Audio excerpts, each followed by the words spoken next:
I've been dancing in my room, swaying my feet, trying to get you love and a kiss on the cheek. Cotton candy skies like I'm stuck in a... Hello guys, what's going on?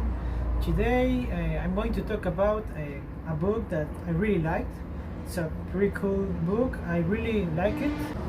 The title of this book is Dorian Gray. First I'm going to talk about the story of this book. So here I have my notes because I can't remember everything, so yeah. First I'm going to tell you the story of this book. So yeah, this book tells the story of Dorian Gray, a handsome young man who, thanks to his charms, met Basil, a painter, along Henry, his friend. These two men will try to guide Dorian along the story. Basil paints Dorian a portrait so he could preserve his beauty.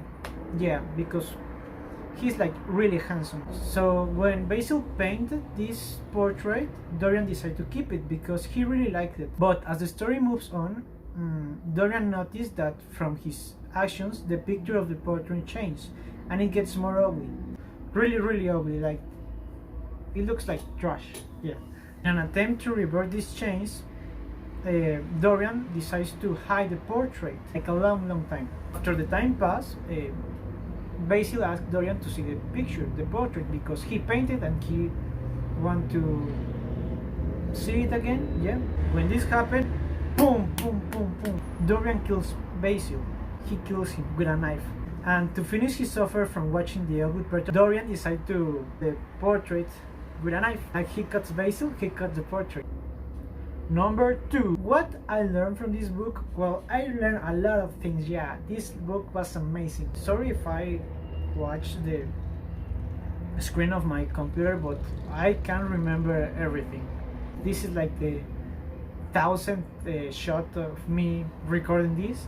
I learned from this book that our actions always have consequences in our person. No matter how hard we try to hide it, you have to face the actions. Yeah.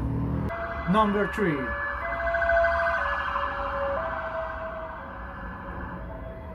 Number 3.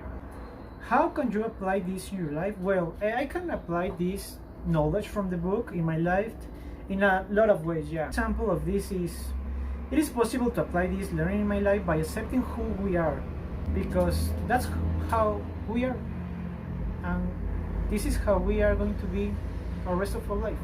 So we have two options: accept ourselves and live with it and be happy, or be sad, and not be comfortable with our person. But if we don't like who we are, we have the chance to try to become who we really want to be. Number 4. How can you link it with nutrology? Well, like in the book, sometimes the people don't want to be 100% honest with their eating habits, and occasionally they are afraid of the critic. So they would lie to not look like a person with unhealthy habits. But we have to tell the truth, because if we don't tell the truth, that could result in bad consequences for us, because we're lying to the nutritionist. So as a nutritionist, we have to create a safe space where the patient can feel comfortable and be available to tell us the truth, or most of it. So that's all for today's videos. If you really like it, subscribe to the channel that's right below here. Follow me on my social medias. That's all from me, guys. Have a good one, eat healthy, do exercise, and remember to drink water. So see you next time.